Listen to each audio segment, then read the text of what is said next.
I know what you've heard. There's a lot of bad real estate agents out there. So how do you spot a good one? I'm Tiffany Weber. I'm a real estate attorney in North Carolina, and I've closed thousands of transactions with thousands and thousands of real estate agents. So I know exactly how you find a good real estate agent. I'm going to tell you about that today.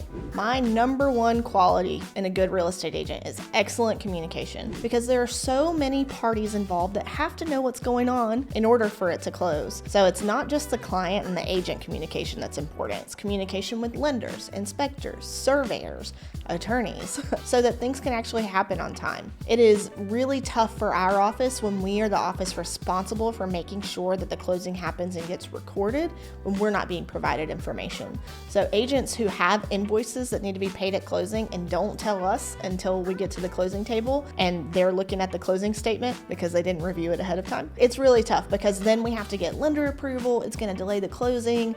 It just kind of throws off the whole schedule and the parties are disappointed. So I always like to have this rule of thumb of, if you didn't tell me yourself, assume that I don't know. I would rather be told many, many times. I will not be annoyed if I get the same information 3 times. I will be super annoyed if I don't get important information that I need. The next thing that helps you spot a great real estate agent is deep market knowledge.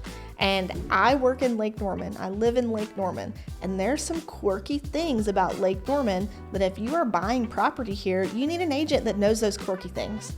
If you want to build a house on the lake, it is really important that your agent knows what the 760 line is and knows that you can't build within 50 feet of it. And it's really important that your agent knows that there might be exceptions to that if the lot was platted before a certain time, and maybe you get an extra 20 feet.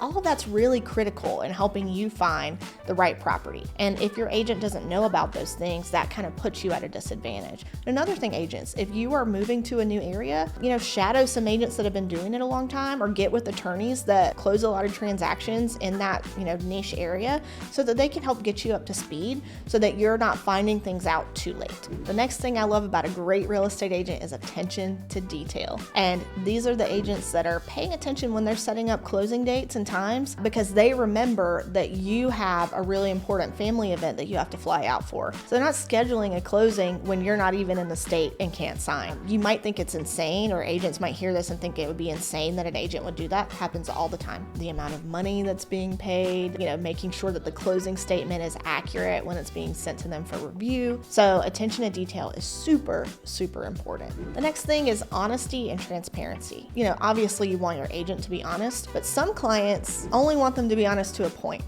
And that's because they don't want their agent to tell them things that they don't want to hear. And I think that a hallmark of a great agent is being willing to say what the client doesn't want to hear, if that's what is in the best interest of the client. These are the kinds of things that will end up in the attorney's lap because an agent has decided that they don't want to say the hard thing or tell the truth up front, and they've let it grow to a bigger problem, and they just punt for someone else to fix it. We're lucky to work with a lot of really great agents, but doing thousands of closings, you're also going to run into agents who fall on the other end of the spectrum, and it makes things a lot harder. The next thing is you're going to want an agent that's got a good reputation. You have to work really hard to protect it. So an agent that has been doing business for a length of time and has maintained a good reputation throughout and through many transactions is a really good sign that whoever they're presenting to you on the first time you meet with them is actually who they are. Some people are really good at putting on the show to get you to sign the listing agreement with them, but then you get into the transaction and where are they? You can't find them. People with a strong reputation, they've shown time and time again that they will be where they need to be, that they can handle the job, and that they will take care of you. A strong network and resources, really important to be a great real estate agent. Anytime you need something, I got a guy. A handyman for things that need to be fixed before the house goes up for sale. These would be inspectors, surveyors, lenders, attorneys.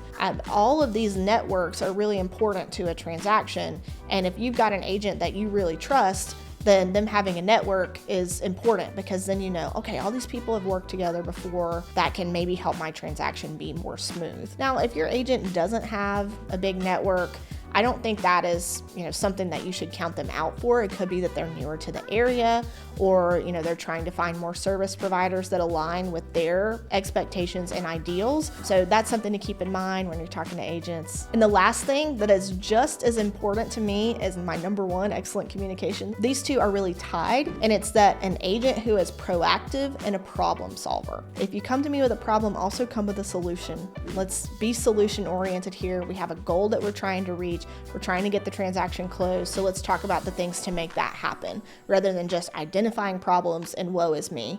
I think about agents who see that a due diligence period is running and the inspector can't get out to the property until the day before due diligence expires. Well, those agents see that, and they're either, one, trying to find a different inspector that can get out there earlier, or two, they're saying to their buyer, we need more time on due diligence. Let's try to negotiate to extend the due diligence period, because you need the time to get the inspection done, get the inspection report, review, see if you want to make any requests for repairs.